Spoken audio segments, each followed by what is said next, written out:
Please welcome Teresa Hansen, Vice President of Global Content, Clarion Energy. Good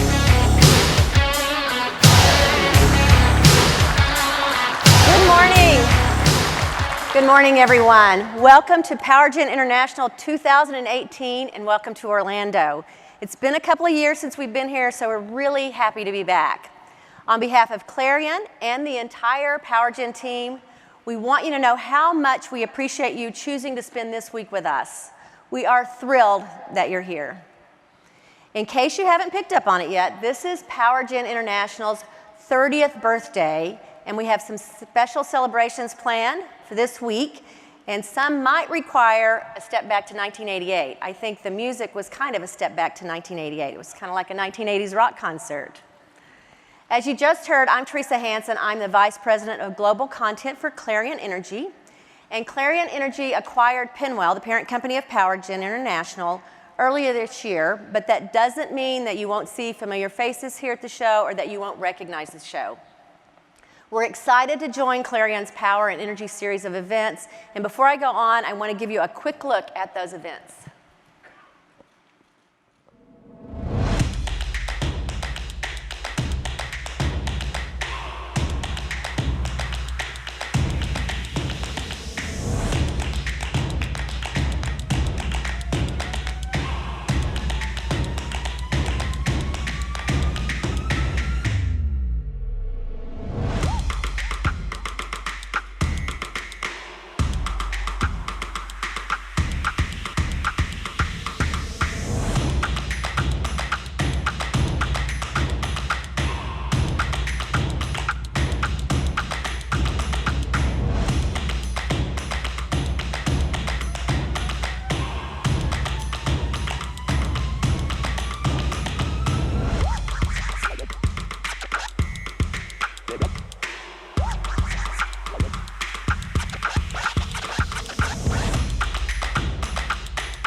Thanks.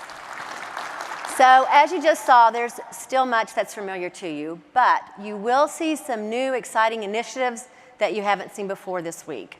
And so I'm going to draw your attention to some of the highlights that you're going to see. First, you might have noticed that our keynote has changed a little bit. Unlike years past, today's keynote is only 1 hour long, and it is the first of 2 keynotes that will occur this week. Tomorrow morning, in this same room, we will have our second keynote. We've never had 2 keynotes before, but we think this is a great way for our attendees to start each day, so we're going to start that this year. We have great speakers lined up, not just for today, but for tomorrow as well, so please make plans to be back in this room tomorrow morning at 9 o'clock. We also expanded our great conference content into the exhibit hall this year. We've added speakers in our new Knowledge Hubs, which are free to all attendees. We have 4 knowledge hubs located throughout the exhibit hall, and these hubs will feature speakers discussing very important and relevant topics to our industry. You should have had a card on your chair when you got here this morning, and it has more details about the hubs. But we've made some additions since we printed that card, so I encourage you to download the app to make sure that you have the latest speaker lineup and the latest schedule on our hubs. Also, for the first time this year, we are conducting a live webcast from the show. It will begin at 11:30 tomorrow. It will end at 1 o'clock. And the Italian Trade Agency is sponsoring the webcast titled EVs and Beyond, Power Generation Innovations Advancing the Energy Industry. The webcast will take place in room W303A on the 3rd level of the convention center here, and it is free to attend. After the webcast concludes at 12:30, the Italian Trade Agency is hosting a free luncheon. But space for that luncheon is limited to 100 people, so be sure to arrive early if you want to stay for lunch. Another new initiative we're rolling out this week is our VIP matchmaking service. We're very excited about this one because we know that one of your main reasons for attending PowerGen is to meet face-to-face with industry experts, like-minded people, and of course, people who are looking for as well as offering solutions to help you stay current and competitive in this transforming power generation industry. Our new VIP matchmaking program is designed to help you meet the right people while you're here at this show.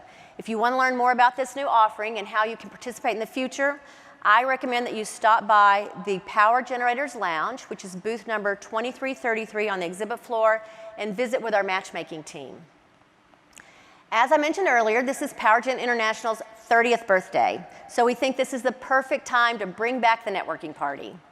This year, we're calling it PowerGen's Birthday Bash, and it will be tonight from 6:30 to 8 o'clock at the Icon Orlando, which is just down the street on International Boulevard. The event is free to those of you who registered in our Power Generators program, but everyone is invited, and you can get a ticket at registration, and it's only $35. You get a lot with that ticket. You get access to food, beer, wine, and soft drinks, a free ride on the Orlando Icon, which is the biggest Ferris wheel on the East Coast. I'm sure everybody wants to participate in that.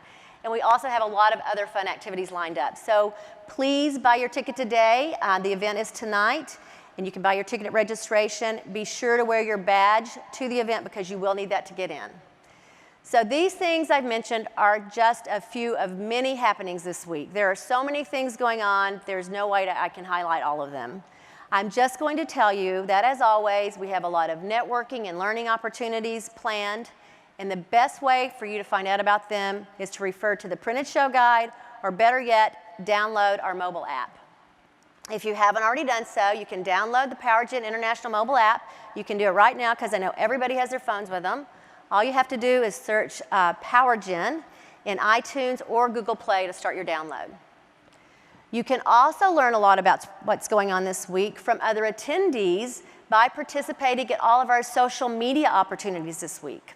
We're calling it Grin and Win, and for the next few days, we hope that you'll post photos and tweet your thoughts, something that many of us already do. And we're giving away some amazing 1980s retro prizes to some lucky people. All you have to do to be eligible is just help us create some social buzz around PowerGen. Just remember to use hashtag PowerGen18. So I'd like to take a moment right now to acknowledge our very important sponsors and exhibitors. Their support and financial investment in PowerGen is so important to us. It allows us to offer many of the perks that you see during the week, including our networking opportunities. Our sponsors are listed in your show guide and on the app, so please take a moment and take a look at those and thank those folks for investing in PowerGen. I also want to thank the industry experts who help us put together our conference program. We're very proud of our conference, and we couldn't create it without the help of our conference advisory committee. I'd like to recognize our committee members right now with a big round of applause. Thank you. Our great conference sessions, our massive exhibition, and now the addition of the new features that I mentioned make PowerGen International a must-attend event for many utilities and power generators. And I'm thrilled to tell you that this year we have 37 companies participating in our power generator program. All of these companies send multiple people to this event, so if you're looking to network with folks from utilities and generating companies, this is definitely the place to do it. 2018 has been another transformative year for the power generation industry. Generation sources and trends are changing faster than anyone expected, and many companies that generate electricity are struggling to stay competitive.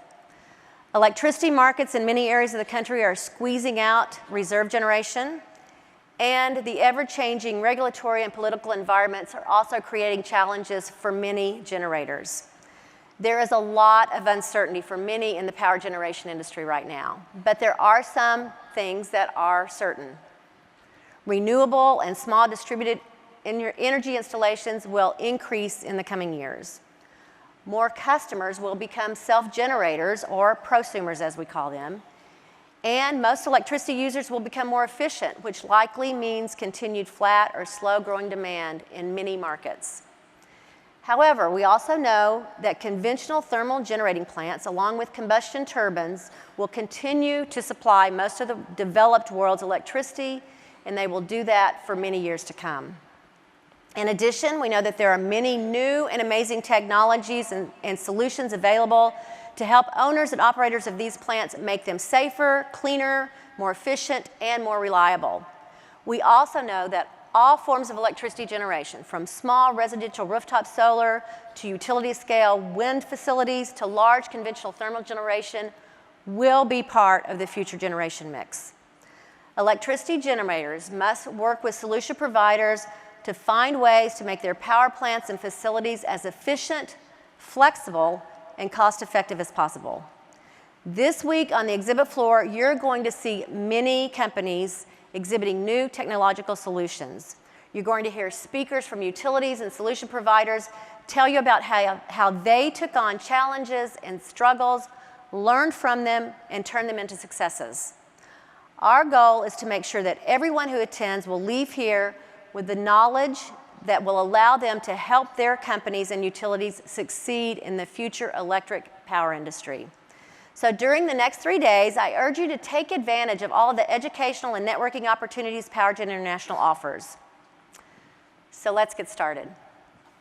Our first speaker today is Mr. Gregory Lee, who is president of the Board of Commissioners for the Orlando Utilities Commission, PowerGen International's host utility. Mr. Lee was appointed to the board in 2013 and reappointed in 2017. OUC's 5-member governing board, known as the Commission, is responsible for setting the utilities' rates and operating policies. Mr. Lee is an attorney and partner at Baker Hostetler, one of the nation's largest law firms. He is an active leader in many community organizations and legal associations.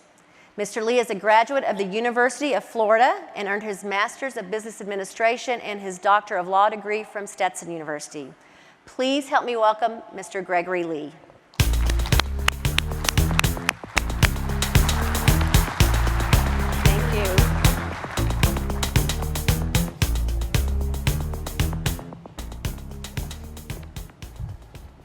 Good morning. On behalf of OUC, the reliable one, I want to welcome you to PowerGen International.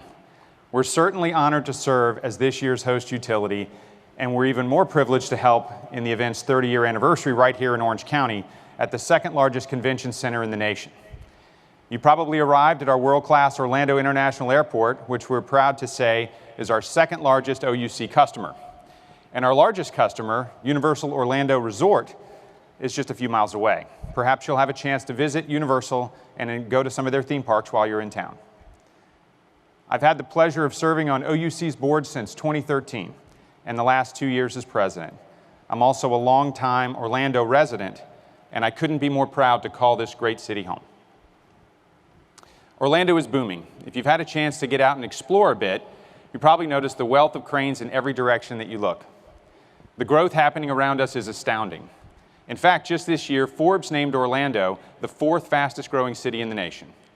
And while many of you know this area for its world-class theme parks and attractions, as we like to say around town, you don't know the half of it.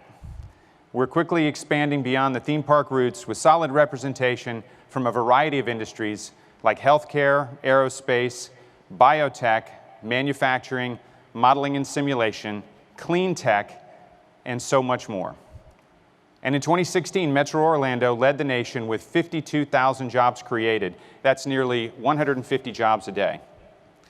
Now, while this growth is certainly exciting, and we wouldn't have it any other way, it also creates both challenges and opportunities for OUC as an electric utility.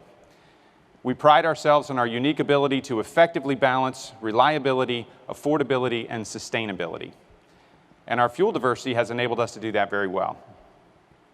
In fact, our flagship plant, the Stanton Energy Center in East Orlando, is the most diverse generating site in Florida. At that site, we're powering our customers with solar, landfill gas, natural gas, and coal. But as Orlando continues to grow, we're tasked with determining how to maintain that reliability, affordability, and sustainability balance, and also honoring Orlando Mayor Buddy Dyer's commitment to the city being powered by 100% renewable energy in 2050. Thank you. That's why I think this year's PowerGen event theme, where conventional meets renewable, is spot on. Power generation in 10, 15, and 20 years will look vastly different than it did just a decade ago. And at OUC, we're well on our way to meeting these renewable demands and seeking new sources of revenue to ensure we maintain our footing in this changing tide. And where we're really shining is on the solar front. After all, we do operate in the Sunshine State, so it only makes sense. In fact, you can see, in fact, you can't see it, but we helped this convention center install a 1 megawatt array on its rooftop. And you may have noticed one of the solar sculptures installed around the campus. We opened Orange County's first solar farm at the Stanton Energy Center in 2016. Fast forward to today, and we're producing 20 megawatts and coming up with innovative ways to expand even further. But as a municipal utility, the significant investment needed to make solar a reality can be daunting. That's why we've recently taken a very bold step. We've entered into a joint agreement with 11 fellow municipalities in the state to build 3 solar sites to add 225 megawatts by 2020. And OUC will serve as the largest tenant, securing 109 of that 225 megawatts. I mentioned earlier seeing new sources of revenue when it comes to renewable energy, and solar is allowing us to do just that. We know our customers are interested in solar, and we want to make sure OUC is top of mind during their research. That's why we've launched OUC Collective Solar, a rooftop aggregation program that allows us to utilize our economies of scale to offer discounted PV panels to our customers. And for those who rent, live in shaded areas, or simply don't want the hassle or cost of installing their own solar panels, we offer a community solar program. This lets customers subscribe to energy produced by one of our solar farms at the Stanton Energy Center. They can elect to power up to 100% of their usage by solar. Another way we've diversified the Stanton Energy Center is through landfill gas. We're lucky to be situated right next to the Orange County landfill. Only a utility would say such a thing, right? Since 1998, we've captured those methane emissions to offset about 44,000 tons of coal every year. We like to playfully call it trash is treasure. Looking to the future, we've really hit the pavement with our support of electric vehicle adoption. You're seeing more and more plug-in vehicles on the road, and we're betting on this growing exponentially in the coming years. I'm proud to say this area has some of the best EV infrastructure in the country, light years ahead of most communities. And Orlando is among the top 10 cities in the nation for EV readiness. In fact, there are more than 300 EV charging stations in the metro area. 165 of those are OUC public charging stations, and 8 of them are available right here at the convention center. Many businesses around town realize the benefit of EVs, rental car companies especially. With so many visitors each year, some of the top rental providers have committed to expanding their EV options to allow travelers the ultimate vacation test drive. As you can see, OUC, like most in our industry, is kicking into high gear, seeking to understand the future of our industry and making the necessary changes we'll need to continue to serve the changing needs of our customers. While we're gathering the data and trying to understand the trends, there's one thing we can be certain of: the electric industry we see today will not look the same a decade from now. The future includes a much larger focus on sustainability and a customer base more in touch with how they get their power, not just how much it costs. But OUC is ready for the challenge, and we're taking necessary steps today to ensure we can adequately balance reliability, affordability, and sustainability tomorrow and well into the future. Now, if you'll turn your attention to the screens, I'd like to show you a little bit more about what we've been up to. For nearly a century, OUC has kept the lights on and the water flowing in the city beautiful. But the role we play today is much larger than it was nearly 100 years ago. As our industry evolves and our customers' needs change, OUC is leveraging our financial strength and operational excellence to meet the needs of one of the fastest growing cities in the United States. Building upon our reputation for industry-leading responsiveness and reliability, OUC and the Greater Orlando Aviation Authority, our second largest commercial customer, announced a landmark agreement that goes beyond traditional water and electric services. OUC will expand an already powerful partnership, providing 14,000 tons of chilled water service and up to 24 megawatts of backup generation. We'll also manage 12.4 kilovolt emergency distribution facilities and install, operate, and maintain 67 electric vehicle charging stations and an on-site solar energy array at the Orlando International Airport, one of the region's most powerful economic engines, and now the 11th busiest airport in the nation. These projects will be featured at the new South Terminal Complex and the automated People Mover Intermodal Facility, showcasing sustainability to the millions of travelers who visit Orlando each year. OUC is making significant progress in our renewables portfolio by increasing our investment in solar by sixfold. In partnership with the Florida Municipal Power Agency, we're securing power purchase agreements from 3 new solar farms. OUC was instrumental in making this joint project possible for smaller municipal utilities throughout the state by becoming the anchor tenant and purchasing 108.5 megawatts of the 225. And we've expanded solar solutions by OUC.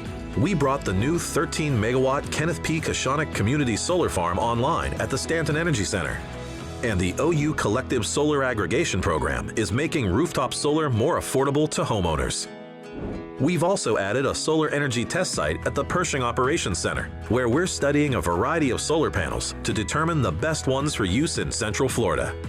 To better connect with our customers, OUC launched outage alerts to keep them informed throughout the electric or water restoration process via voice, text, or email notifications.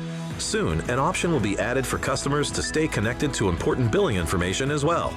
Technology updates improve our use of data to detect system issues and provide customers with more detailed usage information. Leveraging new and innovative approaches is helping make our communities smarter and more sustainable. In 2009, we started laying the foundation for a smarter grid with advanced digital metering. And now, by pulling together our infrastructure, data systems, and customers' needs, we're finding new opportunities for existing programs to make smart cities a reality. We're partnering with developers and the City of Orlando on the new packing district to add smart technologies. And our OU Convenient Lighting team is working with the city to pilot smart street lighting at 5 locations and testing new technology, including environmental monitoring, parking and traffic analytics, gunshot detection, video surveillance, and Wi-Fi controllability and connectivity. OUC recognizes that finding new ways to electrify our area is key to our continued success. That's why we hosted an electric car guest drive event to promote EV adoption. Residential and commercial customers visited Camping World Stadium to test drive EVs from GM, Tesla, Nissan, and BMW. OUC has already helped make Orlando one of the top 10 EV-ready cities in America, with 165 public EV charging stations throughout our service territory. And we're not stopping there. Collaborating with the University of Central Florida and the U.S. Department of Energy, OUC sponsored Megawatt Ventures, a clean technology competition to encourage innovation to address global energy issues. Held at the Stanton Energy Center, the 3 top teams received venture capital, totaling $85,000 to help fund their innovations. OUC continued its hot streak as one of the most reliable utilities in the nation and #1 in Florida for the 20th year in a row. Reliability is a core value of a municipal utility, and that's why we're building a smarter, self-healing grid. In fact, our smart grid is becoming more robust every year. Drive through any area of town, and there's a good chance you'll see OUC along Central Florida's streets and highways making improvements. Projects like Flisser, fault location, isolation, and service restoration, and TripSaver are helping identify and reduce outages, resulting in quicker restoration times. On the conservation front, OUC performed more than 2,200 residential and commercial energy audits and provided more than 2,100 rebates in 2017, saving us $1.6 million in power plant fuel and 45.6 gigawatt hours of energy. We strengthened our connection with the community by partnering with the City of Orlando and Hope Church for New Horizons, the transformation of a 58-unit apartment complex near Camping World Stadium into safe, beautiful, affordable, and sustainable housing. OUC's renewable energy team worked to implement LED lighting, energy-efficient appliances, low-flow water fixtures, high-efficiency water heaters, and ductless heating and air conditioning. The units are topped by a 52-kilowatt solar array that's helping residents offset their energy needs. As Orlando's hometown utility, we're committed to doing what's right for our customers and our community. From sustainable initiatives to ensure a cleaner energy future, to expanded products and services to enhance our customers' operations, we're working hard to build upon our solid reputation as the reliable one. Well, thank you again for joining us at this year's event. The agenda is packed with very important topics, and I'm sure you'll walk away with plenty of new information. I hope you enjoy your stay in Orlando, and on behalf of OUC, the reliable one, happy holidays.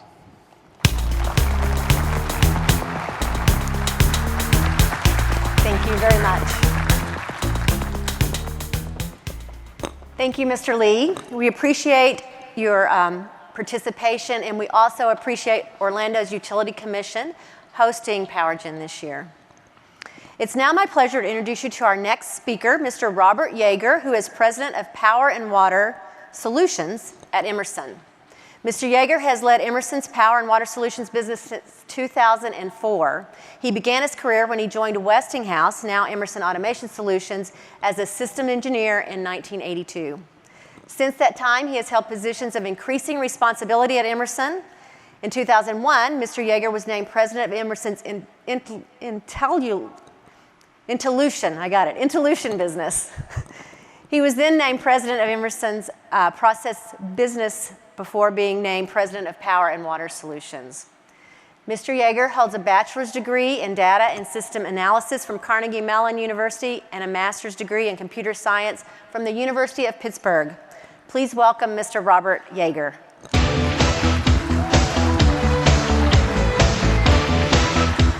Welcome.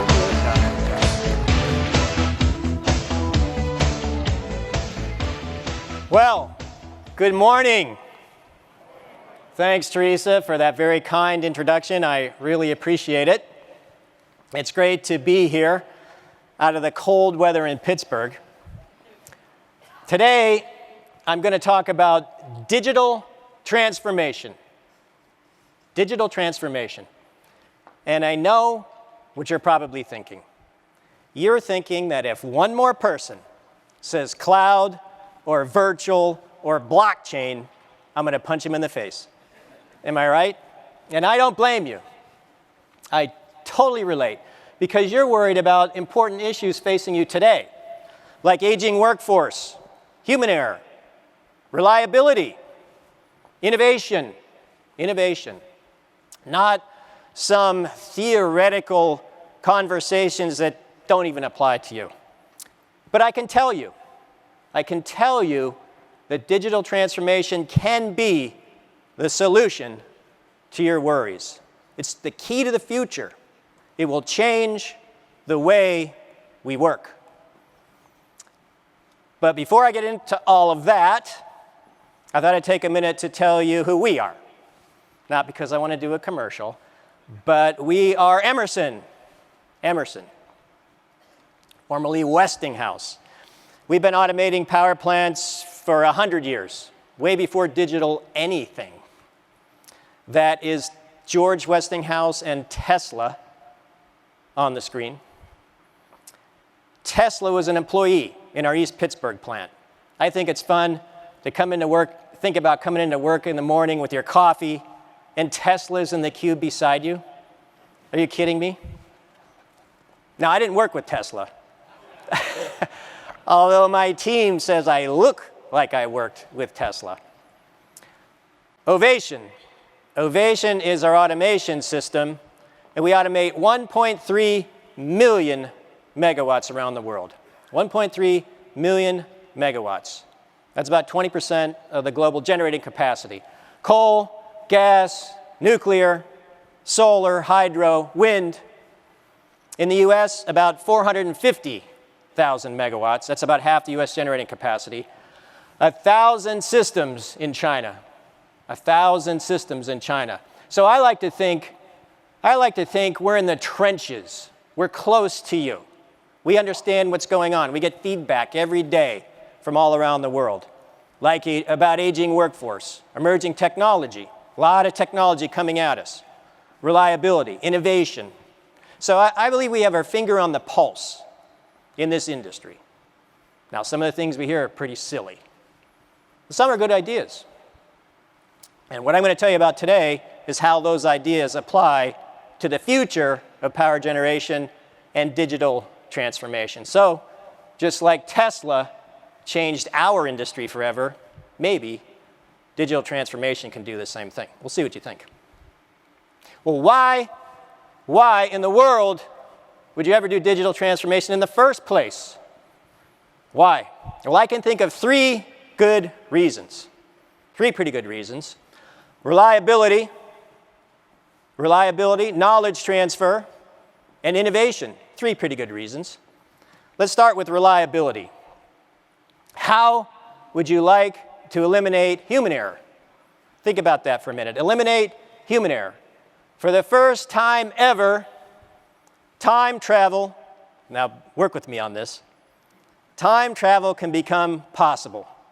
Imagine being able to fast forward time and seeing the results of logic changes that you make in your system. Hold that thought. Hold that thought. Knowledge transfer. You know, your best employees are leaving. They're going to be replaced with the next generation. Some people call them Gen Z. There's a laugh there. Gen Z. I call them tech savvy. I call them tech savvy employees because not only do they accept digital transformation, they expect it.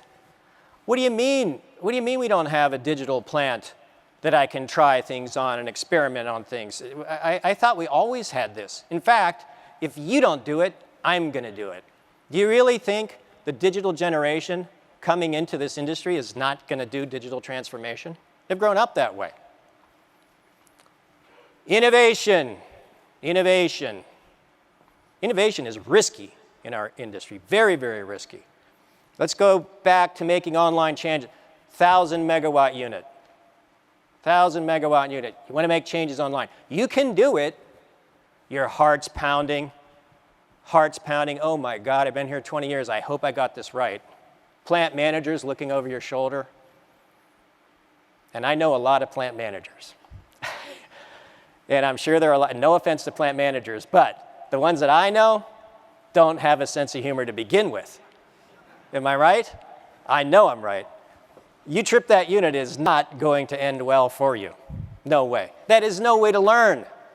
That is no way to learn.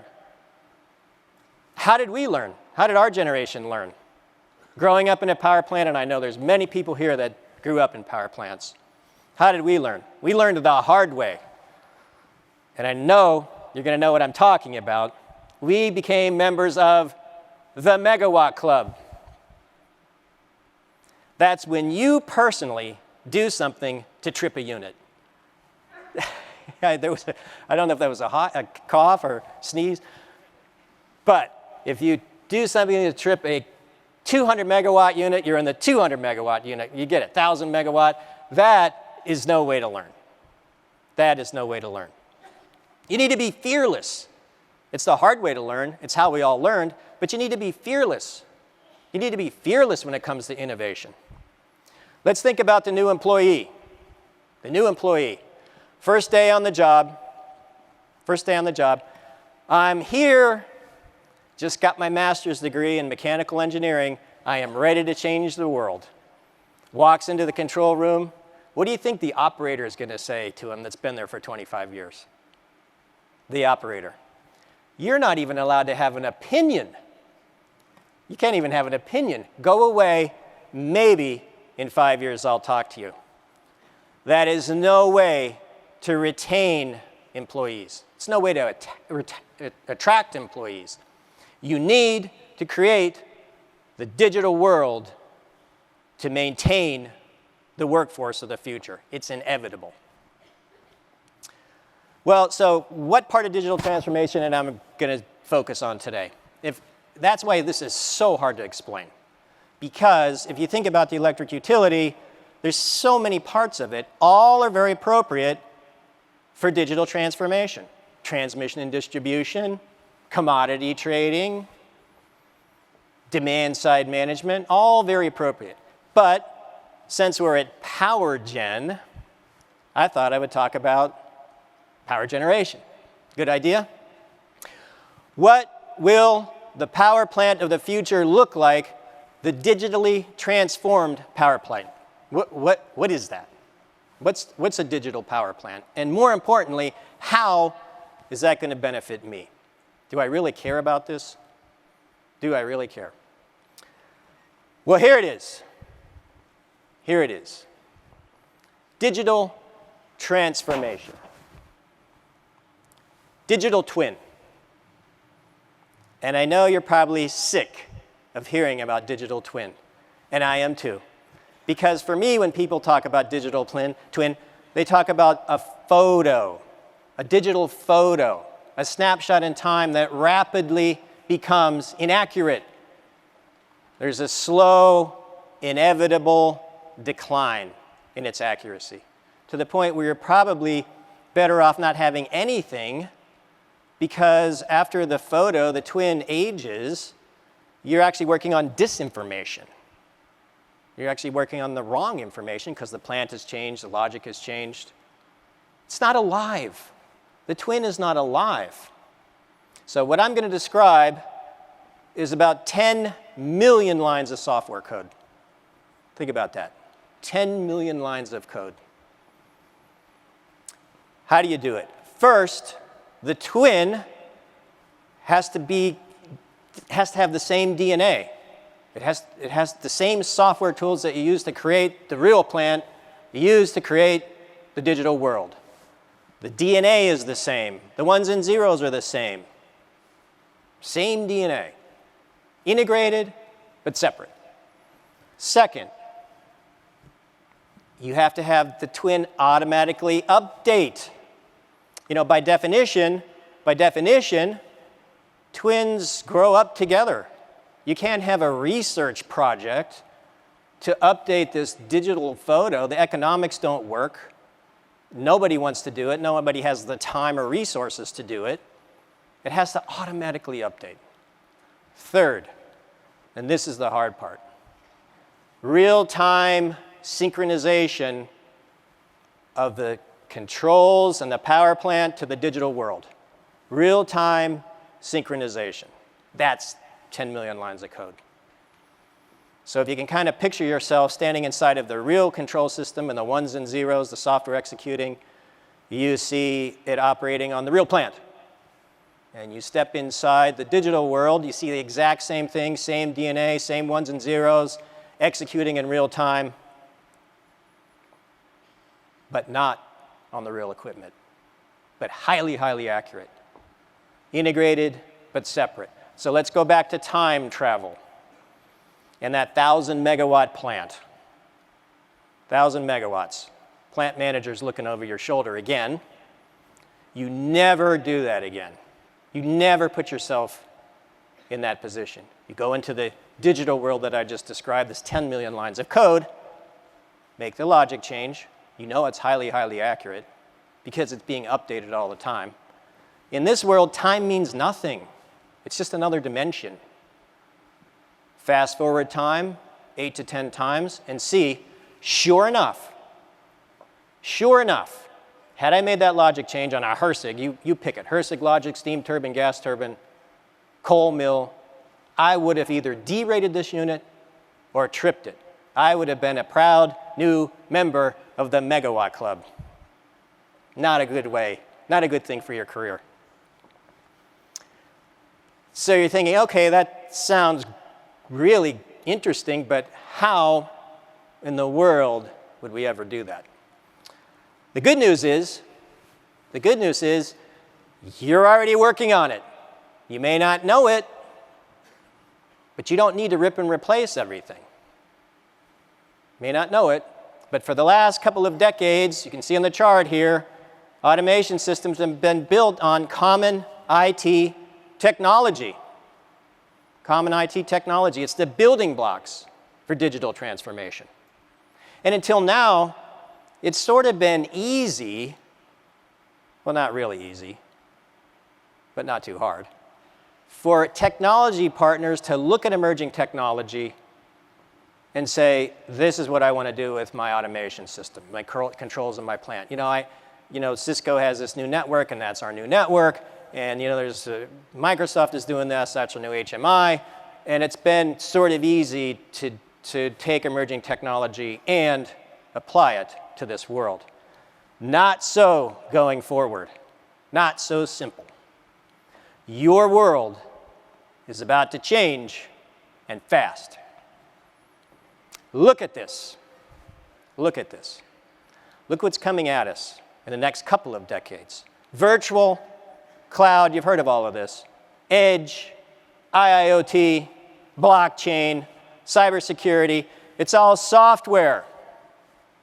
It's all software, and it's all chaos. There is no obvious way to apply these software technologies to this digital world. There's no obvious way. You can't just look at 10 million lines of someone else's code and say, oh, we'll just do that. So what we're going to see in this industry is a divergence. We're going to see a divergence. It's not going to be the same couple of decades where everybody's sort of doing the same thing. Large software projects take years to do. Years. Some will be successful, some will not be. And I think we've seen that in our industry. Some people say software is an art form. I know that's what my team says to me. Hey, we're artists. And that's probably why they're always behind schedule. You know, we're creating art here. We're not writing software. Okay, I get it. But this has to have value to you or forget it. These millions of lines of code in this digital world must allow you to innovate, must allow you to learn, must allow you to make mistakes, not real mistakes, digitally transform mistakes. That's how the next generation will learn. That's what they will expect. And if we don't do it, they will do it. So, how do you take this even to the next level? What's beyond this? If that isn't enough. We need to get enormous intellectual capacity and the best minds working on your problems. Enormous intellectual capacity and the best minds working on your problems. How do you do that? Well, don't punch me. I started out saying this, but I'm going to say the word cloud. No reason why, once you have created this digital world, that you can't make it widely available to others. 24/7 collaboration. 24/7 collaboration. The ones and zeros, when you come into work right now and you're working on your software in your plant and technology providers are working on theirs, they're separate. Yeah, they might have a photo of your plant, a digital photo of your plant. This is different. So you can sort of see what's going on, but not really. In the new world, this totally digital transformed world with the integrated real-time updates, let's go back to the plant. It's 2 o'clock in the morning. Combined cycle unit, pick it, 600 megawatts. You know, I've been here 20 years. I'm looking at this. Something doesn't feel right. I'm not seeing a lot of alarms on the alarm screen. I'm not seeing a lot of things, but I just don't feel good. Now, the plant manager's sleeping. Not there, but still it's not good, and you don't want to call. In this integrated world where we work in the same environment, synchronized, continually updated, call up the technology partner, call up an expert and say, hey, it's 2 in the morning, I got this problem, I need some help. You can say, oh, I see it. In fact, not only that, but I've worked on 20 plants just like this in my career.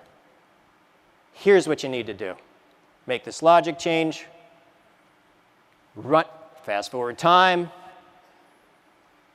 So yeah, that's going to do it. That's going to do it. Update the real plant, and you fixed it before you broke it. That is digital transformation of the future. That is integrated, real-time digital transformation. It's also the future of collaboration. So just like Tesla, my Tesla theme today, just like he changed our industry, digital transformation can do the same for us. Thanks, and have a great Power Gen.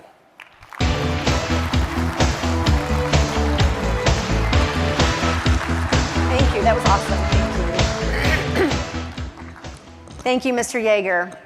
I now want to introduce you to our final featured speaker this morning, Mr. Greg Scheu, who is President of America's Region for ABB and the Managing Director for the United States. Mr. Scheu first joined ABB in 2001 and has held a variety of management positions within the company. He joined the Group Executive Committee in 2012.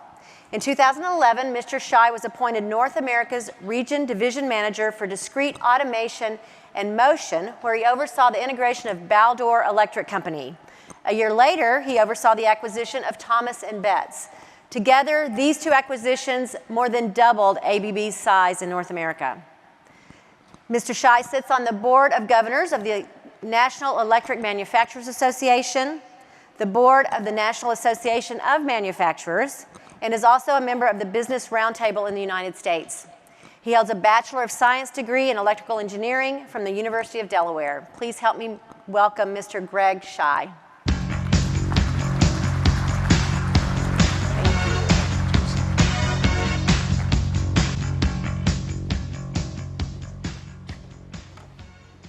Good morning, ladies and gentlemen.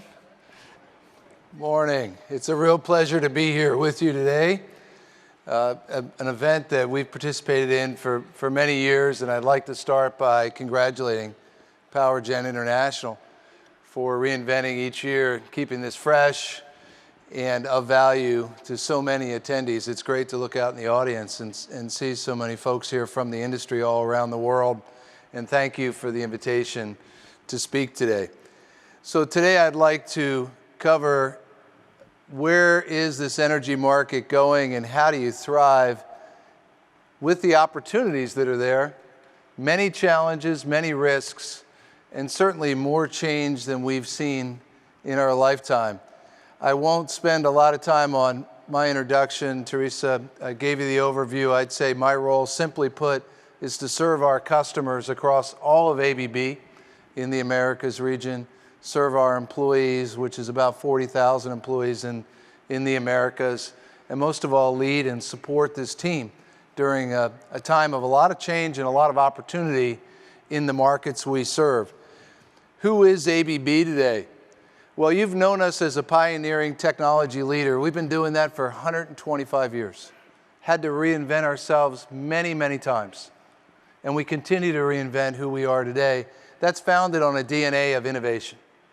Really challenging what we stand for, what we do, and working closer than ever with our customers in terms of what is it that will advance your business. If we make your business better, it makes ours better. And that's how we look at our innovation cycle.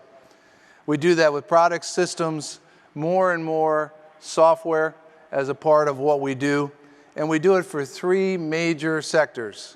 Obviously, the utility sector. No matter how power is generated around the world, we're there with ABB devices, connections, systems, all the way to the substation.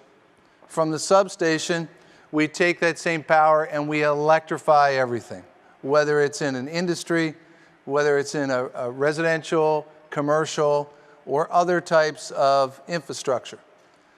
Today, we're the leading DC fast charging network around the world, built on ABB power electronics. We've introduced electric ships. We power electric rail and electric buses. So we're seeing a world that we're powering not only the digital transformation, but the electrification of many new areas. We do that in over 100 countries, now with 146,000 employees. That number was added in July when we bought a unit of General Electric, referred to as General Electric Industrial Solutions. This helps us fill out our electrification business and really bring that more and more into industry with ANSI UL standards. And that is an exciting place to be. We believe strongly in power, electrical, and automation. We're automating any industry from the point where raw materials come out of the ground all the way to finished products. And some of you know us for our robotics business, where we have over 300,000 industrial robots operating around the world. And yes, some of those are in power plants. From a safety and reliability standpoint, we're seeing many, many new applications for what we do there in your industry as well. We've invented many things along the way. Power electronics for the grid. We were very active in steam turbines and other turbines in our history.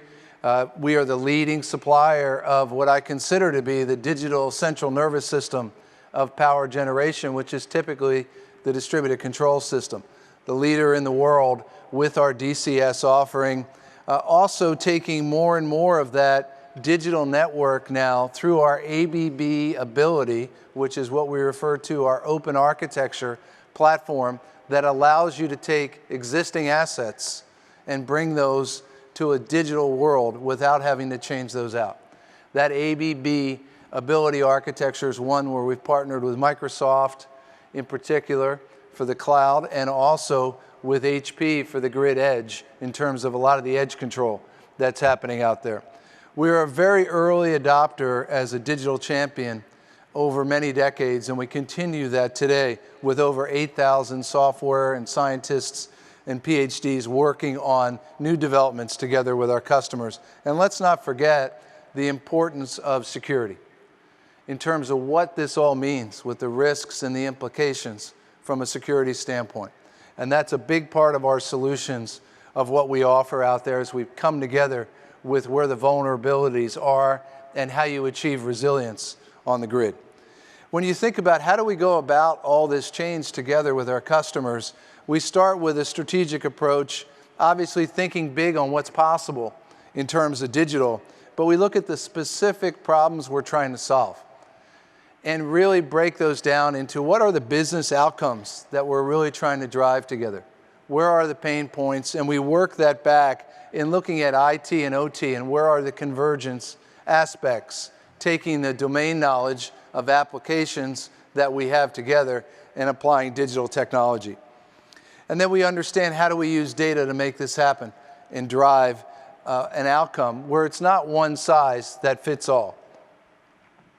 So there's many challenges facing the industry today, depending upon what part of the world. If you're here in the United States, a flattening demand curve. Reliability is a huge concern and a big driver for our utility customers. And more, if I compare in my 35 years of doing this, originally as a power systems engineer and being involved with automation throughout my career, and I look at what's happening with the utility CEOs that I meet with, it's amazing. 5, 6 years ago, I would have said a lot of the utility executives were hoping to retire before this had to be implemented. Today, you see leaders that are running towards this. The engagement utility companies are having with their customer. What is it the customer wants? How do we present the data? How do we bring it in mobile form so people can get it from their smartphone or their smart devices? What's the new business model in terms of revenue generation? And you really see an industry in the last 5 or 6 years that's running towards and adopting change. Let's not forget, and Bob mentioned it quite a bit, about the transitioning of the workforce as we take so many folks with deep, deep domain knowledge and couple that up with a new generation of millennials, that by 2025, 75% of the workforce will be millennials. How do we transfer that knowledge? Just yesterday, when I flew in last night, I came from DC, working with the Trump administration, as well as the Department of Education with Secretary DeVos, Secretary of Labor Acosta, Secretary of Commerce Wilbur Ross, as well as Ivanka Trump. And the whole day was dedicated on the future of work. How do we engage colleges better, community schools and community colleges? And what are the apprenticeship programs that allow folks to come in to be a lineman on the utility grid or to learn controls? And how do you look at a career pattern that says ongoing training and ongoing education is a way things will be done in the future? And 3 CEOs together with the team I mentioned, we're talking about how do we engage this? Because today we're doing this all around the world, and here in the United States we're doing it in Arkansas, we're doing it in Florida, we're doing it in North Carolina, Michigan, where we're really taking some of the advanced concepts around digital, mechatronics, and other areas to the schools to bring kids right out of high school with internships and co-ops and ultimately apprenticeships. And renewables are a fact of life. If we look at the increase in renewables that's taking place today, it's amazing. And we're connecting these large wind farms, large utility scale solar, all around the world, and we'll continue to see more of that as the price points drop for renewable generation. And what goes with that typically now, more and more, is storage. We recently stood up over 100 megawatts of connected storage in less than 100 days using ABB grid connection technology. And when we think of power generation, it's not a model that there's a power plant somewhere. It's how does this whole system interoperate? Because the power generation certainly will be on large scale, but looking at distributed generation in terms of what happens with the future of the grid and how does this system interconnect? And we've done this a number of times. We can certainly cite quite a few use cases where digital technology is coming in, whether it be in Western US with what we're doing with some of our cyber security solutions, or in Hawaii, where Hawaii attempts to go to 100% renewable grid, which is certainly an aggressive play. And you really have to look at performance optimization, because where will the base load come from? What happens if the sun's not shining, the wind's not blowing, people don't expect their power to go out? And at the same time, in more mature areas, like in Detroit with DTE, how do we take some of the wireless technology and do the backhaul and reliability monitoring that can go on, especially due to severe winter storms in their case? Or if you look at storms, what we've done to help Centerpoint addressing things like Hurricane Harvey. Hopefully we won't see one that severe with the kind of rainfall in 4 or 5 days that they had, but nonetheless the grid has to be able to respond. And what we're doing with our ADMS solutions there, or at Con Ed, that recently implemented one of the most progressive digital substations. Why? Because it serves Wall Street. The reliability factors, what can we learn and how we do that together, and not just lowering operating costs in terms of being able to monitor all the assets, but lowering the CapEx in terms of less wires, more fiber, and the ability to maintain that over time. Ameren, with what we're doing there on predictive maintenance, we started 8-10 years ago with digitizing asset health. Asset health was pretty simple. You had the maintenance folks doing their PM runs at the utilities, whether it's at a power plant or out on the T&D side of things. Scheduled updates, reading meters, reading information, some relays involved along the way. And what we said, and I remember this clearly when I was talking to one of our leaders at AEP, how do we take what we're doing with our knowledge when someone said back in 2010 to us, my Honda's smarter than my transformer? And we said, why don't we fix that? Why don't we build the kind of routines and algorithms where we take the knowledge base we have together, get the right kind of sensing and digitization on the key assets. And we started with the most critical assets. Where would it hurt the worst if one of these assets failed? What are the reliability patterns we're seeing? And it was really that diagnosis from a business standpoint that got us moving on how do we digitize that asset health. And that was 7-8 years ago. Certainly things have progressed, as was mentioned, with digital twins, digital performance, and collaborative operations, where within our expert team, if the customer desires, because it's the customer's data, it's not our data, it's the customer's asset, it's not our asset, we are a partner to helping support that over the life cycle. How can we window in to be another set of intelligent eyes looking at what you're getting from those routines? And that's what we're doing around the world on collaborative operations. So this digital transformation requires an integrated approach. Think of all the things we've gone through on the internet in the last 20 years. And it's been more of the internet of people, right? How do we connect on email? How do we connect on Twitter? How do we connect on social media? And now it's become more and more the internet of things. More and more things are coming online. And as you look at that, what is the integrated approach that allows this to work as a digital enterprise?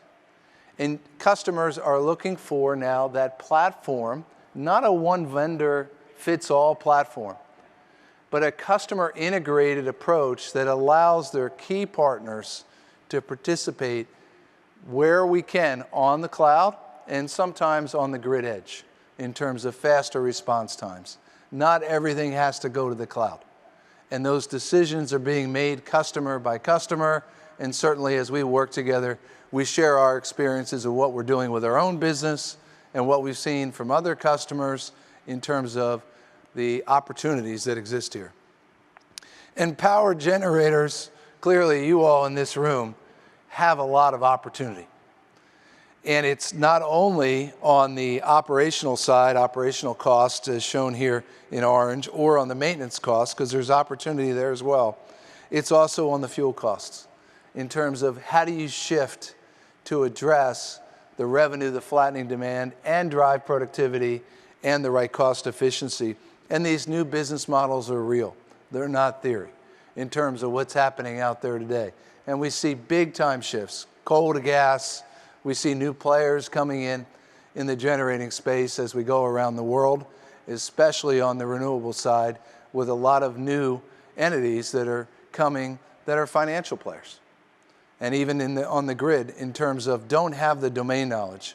And if I come back to the digital foundation that works, first, it's all good until you have to get the data. And you have to get it clean and manageable. And that is usually one of the big work efforts that goes on. Second, security is a must. And there is no finish line on security. You don't check the box and say, we've now achieved everything we need. And so here, we work together in terms of what we know about our equipment, what we've learned on other experiences. And I spent a day benchmarking the Amazon, that's a big customer of ours, Amazon Web Services, Amazon as a logistics hub, and I was out there in Seattle, and it just confirmed for me again, here's a company that went from 50 employees to 500,000. Here's a company that went from $3 stock to 1,700. And when you really say what's behind the drive, it's the culture, but it's innovation. And innovation for us, and confirmed by here a new player, and is one that's growing fast, is with the customer and work it back. That is where the success is of driving innovation, and confirmed again when I was with them spending the day a couple weeks ago of something I deeply believe in and I think is really the root of success. So as I summarize, collaboration is the game. It's the way together we can figure out these outcomes. How do we do that? We engage a team and we look at what are the business imperatives, initiatives, the issues. We capture the requirements and say, how do we solve this? We use operational folks with a lot of domain knowledge, and we build, sounds pretty basic, but we usually build a case around, here's a use case that we need to prove out. And then together, we designate folks with deep, deep domain knowledge on both sides. We take the user experience in very deeply, and some digital architects that are able to stretch our thinking in terms of what's possible on the digital side. And from there, we prove the concept. We typically look at it as a lighthouse project. That's something, if the lighthouse can be achieved, can be replicated. And we're doing this over and over again with customers around the world. And certainly come back to the results that we founded in the business case to say what makes sense. And so this is the way we break it down in our own application in-house and with our customers. And I'll share that with you, and hopefully it's meaningful, and if you'd like to engage more, we certainly can as we're here throughout the week. So overall, yes, there's a lot of change. And the change we're seeing today will probably be the slowest pace we'll see for the rest of our careers. So strap in for the ride. There's a lot of opportunity here. There are risks. And at the same time, there's the overall outcome where it can be transformational to your business results. Thank you very much. Enjoy the conference.